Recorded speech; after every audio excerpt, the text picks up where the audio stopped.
wabarakatuh. Perkenankan di sini saya untuk membuka presentasi dari kelompok kami, yaitu dari kelompok 6, yang akan membahas tentang teori belajar humanistik, yang akan dibawakan oleh saya sendiri, yaitu Deva Sandia, dan 3 rekan saya, yaitu Fatihatul Veronica, Sekar Arum Larasati, dan Siti Nur Komariah. Berikut penjelasannya.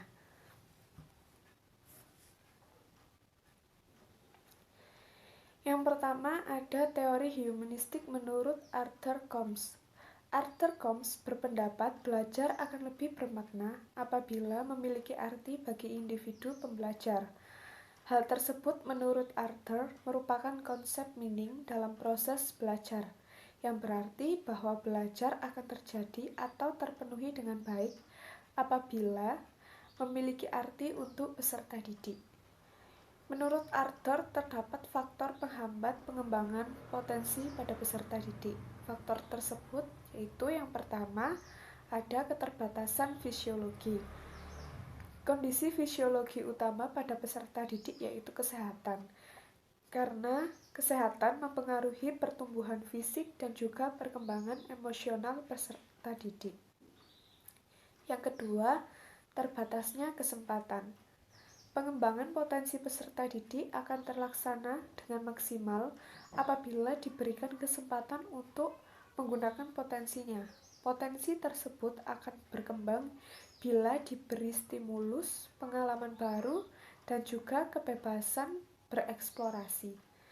Kemudian, faktor yang ketiga, keterbatasan kebutuhan manusia. Dalam hal ini, guru harus memberikan perhatian terhadap kebutuhan peserta didik untuk pengembangan potensi peserta didik tersebut. Kemudian yang keempat yaitu konsep diri. Konsep diri merupakan pandangan diri terhadap diri sendiri. Dalam konsep diri terdapat 3 dimensi, yaitu pengetahuan tentang dirinya sendiri, yang kedua harapan diri untuk menjadi ideal, dan yang ketiga penilaian terhadap diri sendiri. Kemudian faktor penghambat yang terakhir yaitu tantangan dan ancaman. Peserta didik akan merasa dihadapkan pada tantangan apabila dia menemukan permasalahan yang merasa dia akan mampu untuk menyelesaikan permasalahan tersebut. Sedangkan peserta didik akan merasa dihadapkan pada ancaman ketika dia dipertemukan dengan permasalahan yang dia merasa dia tidak sanggup untuk menyelesaikan atau mencari solusi dari permasalahan tersebut. Yang kedua, yaitu teori belajar humanistik menurut Abraham Maslow. Teori belajar humanistik Abraham Maslow dalam perspektif humanistik menuntut potensi peserta didik dalam proses tumbuh kembang dan kebebasan menemukan jalan hidupnya. Jadi untuk teori humanistik menurut Abraham Maslow ini, peserta didik itu diberi kebebasan. Seperti ketika memilih jurusan di SMA, terdapat jurusan IPA, IPS, bahasa, dan agama. Jika itu terdapat di madrasah.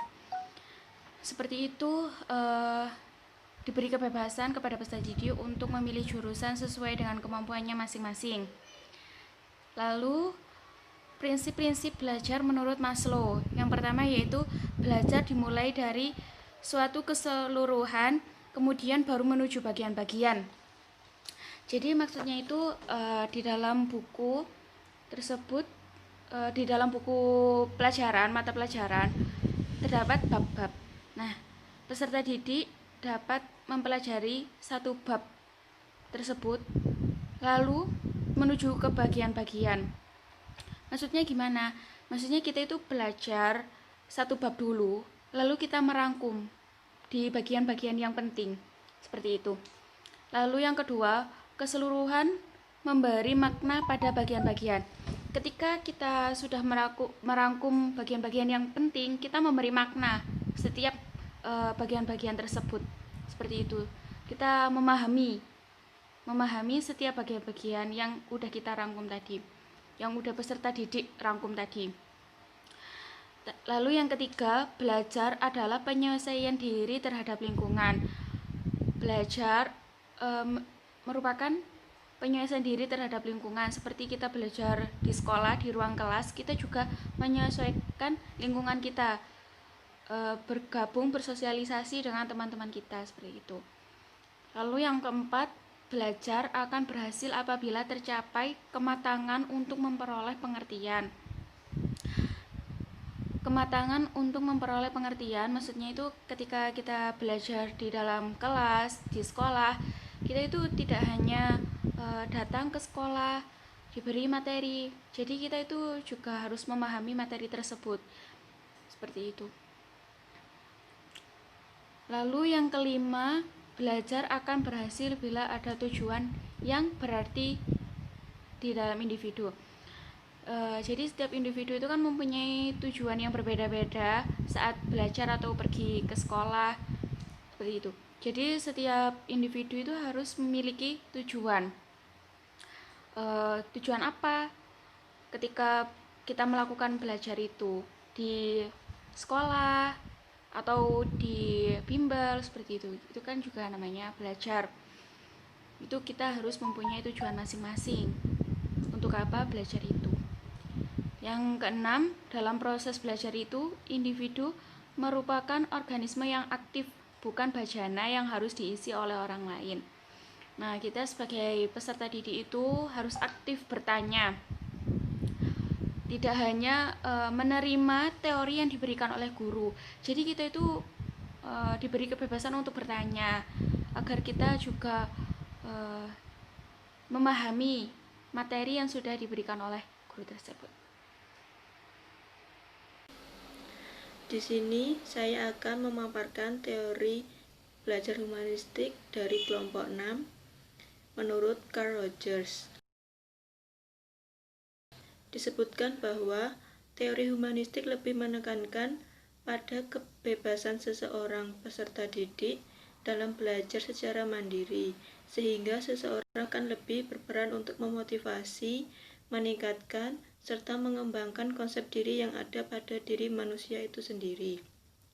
Asumsi teori humanistik Rogers yang pertama yaitu keinginan untuk belajar. Maksudnya, seorang peserta didik lebih memuaskan keinginan tahuan mereka tentang ilmu pengetahuan yang ada.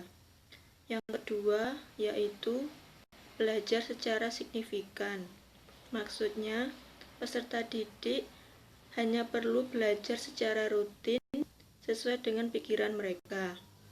Yang ketiga yaitu belajar tanpa ancaman.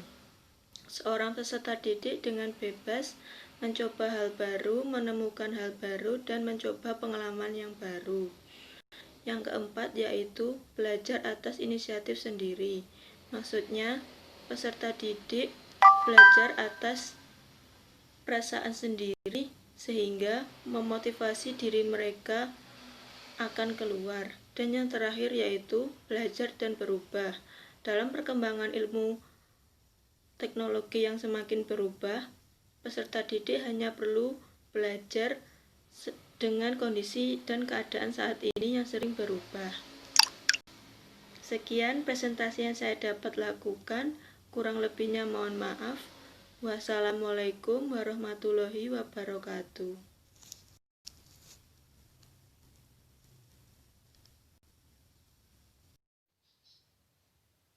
Teori belajar humanistik. Teori humanistik Erich Fromm. Asumsi dasar Fromm adalah bahwa kepribadian individu dapat dimengerti hanya dengan memahami sejarah manusia. Menurut Fromm, peserta didik yang produktif adalah peserta didik yang dapat menggunakan secara penuh potensi dirinya untuk memenuhi kebutuhan jiwanya. Kebutuhan Fromm mengemukakan 5 macam kebutuhan manusia, yaitu yang pertama, kebutuhan keterhubungan, yang kedua, transendensi, yang ketiga, keterikatan, persaudaraan, dan inses, yang keempat, rasa identitas, dan yang kelima, kebutuhan kerangka orientasi. Yang pertama, kebutuhan keterhubungan. Kebutuhan antar individu yang lain yang mengakibatkan ketergantungan, interaksi, adaptasi pada seseorang atau kelompok lain. Pada bidang pendidikan, peserta didik adalah makhluk sosial dengan kebutuhannya untuk saling berbagi dengan orang lain, membantu antar teman, dan merasa bersama dalam suatu kelompok. Yang kedua ada transendensi atau kebutuhan untuk berkarya. Manusia menunjukkan dirinya sebagai pencipta sesuatu namun juga bisa menghancurkannya. Misalnya, seorang peserta didik yang kreatif menciptakan suatu media pembelajaran. Kemudian media pembelajaran yang diciptakan tersebut belum berhasil atau terdapat banyak kendala. Maka ia bisa menghancurkan atau menghilangkan apa yang sudah dia ciptakan. Kemudian yang ketiga ada keterikatan, persaudaraan, dan incest. Ini adalah ikatan yang alami, misalnya antara orang tua dan anaknya. Maka terdapat kebutuhan untuk merasakan kedekatan dan rasa memiliki dengan keluarga atau orang tua. Yang keempat, rasa identitas. Kebutuhan rasa identitas bermula pada manusia yang dapat dibedakan dengan manusia yang lain. Misalnya, seorang peserta didik yang identitasnya tentu berbeda dengan peserta didik yang lainnya. Dan yang kelima, kebutuhan kerangka orientasi. Setiap manusia membentukkan peta jalan atau kerangka orientasi untuk menentukan jalan hidupnya. Dalam bidang pendidikan, setiap peserta didik berhak untuk berkembang untuk mewujudkan jalan hidupnya sendiri. Misalnya, seorang peserta didik memiliki keinginan yang kuat untuk mencapai apa yang dia cita-citakan, sehingga dia akan melalui berbagai macam rintangan untuk mewujudkan cita-citanya tersebut. Demikian presentasi dari kelompok 6, kurang lebihnya mohon maaf. Terima kasih. Wassalamualaikum warahmatullahi wabarakatuh. Peace.